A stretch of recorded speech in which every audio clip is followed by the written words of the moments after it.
con Varones en la Intimidad, aquí en www.sabersinfin.com. Recuerden también que pueden escuchar todos nuestros programas anteriores en la misma página, en donde dice audios, buscan el programa y pueden escuchar todos los programas que hemos tenido desde el día 1 hasta la fecha. Y también pueden buscar otros programas y quedarse con la programación, que es muy interesante. La música es muy linda. Cuando te pongas a estudiar en la noche, puedes escucharnos. Será una recomendación. Sí, exactamente.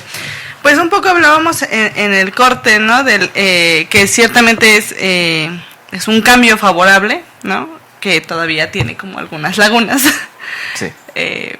Aunque existieron estos 8 años en los que hubo una capacitación y como preparación para algunas personas, porque entiendo que no todas, ¿no? Tú mencionabas, por ejemplo, policías, ¿no? O sea, hay como un gran número de policías que no están capacitados, y supongo también que este cambio generó ciertas resistencias en algunas personas, ¿no? Es decir, todavía debe haber personas que no estén muy convencidas de que este sistema sea lo mejor que le pueda pasar a México, y también hablamos un poco sobre los vicios que quedan, ¿no? Del sistema anterior. Sí, y siguen, es decir, es como un cambio muy drástico, porque, por ejemplo, quienes aprendimos derecho penal totalmente escrito y de forma inquisitiva, mixta en el caso de México, porque ciertas partes eran orales, pero predominantemente escrita, el 90% escrito, y cuando te cambian ese sistema, pues la verdad es que te quedan muchos vicios como no saber hablar, por ejemplo, desde que tienes al juez enfrente y ya tienes aquí a tu imputado, a tu víctima, y ahora qué voy a decir, ¿no? Porque ya no tengo el código, o sea, me quitan el código y ahora yo, que entendía derecho de una forma textual, ahora no sé cómo interpretarlo, no se puede ser uno. La otra es que entre el tema de derechos humanos al sistema penal ha sido algo muy complicado. Y ha sido algo muy complicado porque hay jueces de control de garantías que hoy serían los encargados de proteger los derechos humanos, que te siguen diciendo que derechos humanos son una moda, que te siguen diciendo que los derechos humanos facilitan a los delincuentes porque apelas a la convencionalidad, a tratados internacionales, y es más fácil que busques no que finalmente el imputado salga, sino que haya una igualdad procesal y que finalmente se busque no el hecho de que, si es culpable, el hecho de que esté en cárcel, ¿no? Porque a mí de nada me sirve que esté en la cárcel, porque ni repara el daño, y en la cárcel se nos vuelve un máster en delincuencia, sí, si claro. Es primo delincuente. Ya si es subsecuentemente, bueno, ahí habrá que analizar cuáles son las consecuencias de que recurrentemente esté haciendo delitos, ¿no? Pero cuando eres primo delincuente y te mandan a la cárcel, es lo peor que puede sucederte, ¿no? Y más cuando no hay una investigación de por medio, más cuando hay vicios de por medio, o cuando pasan tantos años y te dicen usted disculpe, ¿no? Y eso es algo muy, muy, muy complicado, porque además estábamos acostumbradas y acostumbrados a que era con el simple señalamiento de alguien, ¿no? Así como de él fue, ella fue. Entonces el Ministerio Público decía, tengo elementos. ¿Cuál es mi elemento? La declaración de la persona. Pero no tienes un nombre de la persona. Pero lo dijo en algún momento. Y solamente por eso, como mi prueba está tasada, vale más que la tuya, y ya. Y también nos enseñaban a flojos a nosotros como litigantes particulares. Porque tú te puedes llevar un juicio sin acudir una sola vez al juzgado. Tú no le podías decir, va bien, ahí va, usted no se preocupe, sígame pagando, ¿no? Necesito tanto para copias, etcétera. Y llegaba la sentencia, no hacías nada y podías irte a recurso y a amparo y podías ganar. Hoy en día no. Hoy en día, si no estudias tu asunto, te comen en vivo en una audiencia. Pero además hay algo muy, muy, muy bueno. Si ven que no estás capacitado y que tienes deficiencias y no está siendo adecuada la defensa técnica, que hoy es constitucional, para tu defenso, o para tu defenso, perdón, te pueden sustituir. Y como las audiencias son públicas, imagínate el golpe en imagen que tiene eso, ¿no? Así que te digan, oiga, ¿sabe que usted no sabe del sistema? ¿Lo sustituyo? Híjole, eso sí es un golpe grave y es en beneficio de la persona. Sí, claro. Y aparte, la otra es que hoy volvemos a la víctima de un delito, la volvemos parte integral en el proceso. Porque antes nada más era como de, pues ya cumplió usted con venirme a hacer su denuncia o su querella, ante esta representación social o el Ministerio Público, y ya, hasta ahí queda usted. Ahí le voy avisando cómo va, y si quiere saber más, vaya a mesa de trámite. Hoy en día no. Hoy en día el Ministerio Público tiene que avisarle, decirle, oiga, ¿sabe qué? Pues sí se declaró culpable, sí se declaró inocente, vamos a ir a un procedimiento abreviado, que un poco para no saltarme como son cada uno de los procedimientos ahora, existe la posibilidad de que una persona, es decir, algo que se conoce como noticia criminal, se va a enterar el Ministerio Público.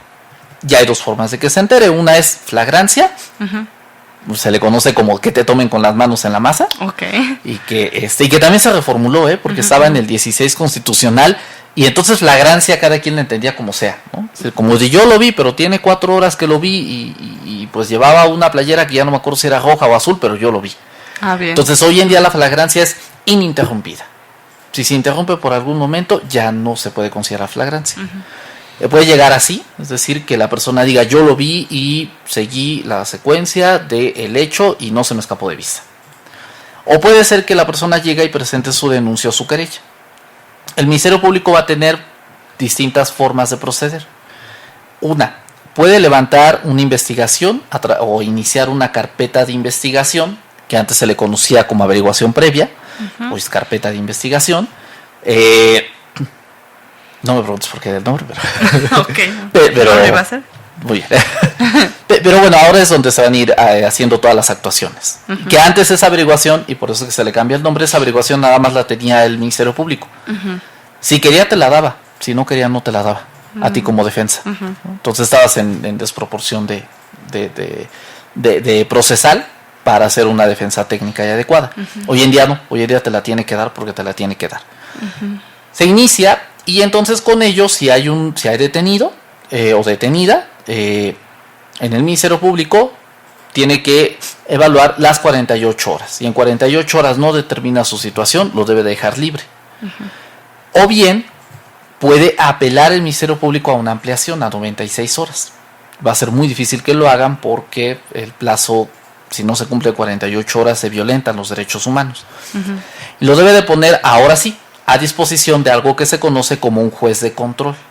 El juez de control va a tener las obligaciones de verificar que la detención se haya pegado a los principios procesales, es decir, a derecho. Entonces van a preguntar, ¿usted cuando lo detuvieron lo torturaron? Y aparte va a ser pública, ¿no? Un poco como luego las películas vemos, están las partes y tienes defensa. Si no tienes defensa, es decir, si no hay quien te defienda, te nombran un defensor público.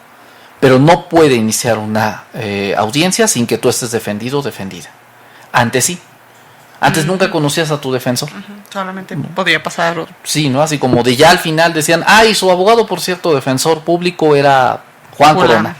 No, así como, pues nunca lo vi. Bueno, es que tiene mucho trabajo, usted también entienda, ¿no? Hoy en día, si no está, no inicia audiencia. Y si la inicia, te vas al juicio de amparo. Pero bueno, entonces inicia y se verifica que se cumplan los principios procesales, que te hayan leído tus derechos, que los hayas entendido y que no hayas sido torturado o torturada. Se califica la detención. Si la detención no es apegada a derecho, te vas a tu casa.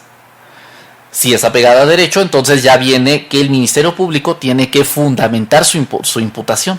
Es decir, encuadrar la conducta que hiciste en el tipo penal, es decir, en el Código Penal, y con ello justificar el por qué está diciendo que eres tú.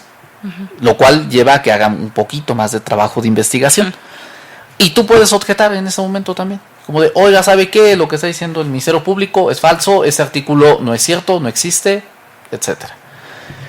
Es decir, no te pueden inventar artículos, ni te pueden interpretar la ley como a su gusto, porque va a haber alguien que esté checando que eso sea cierto. Sí, en ese caso tú como defensor. O sea, yo lo veo como defensor particular. O sea, si se me va algún artículo, pues ya es problema mío. Pero ahora sí no voy a poder apelar a esto que se decía en los juzgados de, es que anteriormente estaba la escribiente aquí, tú estabas con tu silla, aquí estaba la otra, y entonces estábamos pegaditos.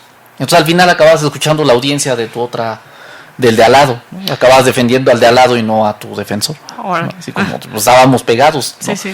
Hoy en día no vas a tener ese pretexto. Hoy en día vas a escuchar.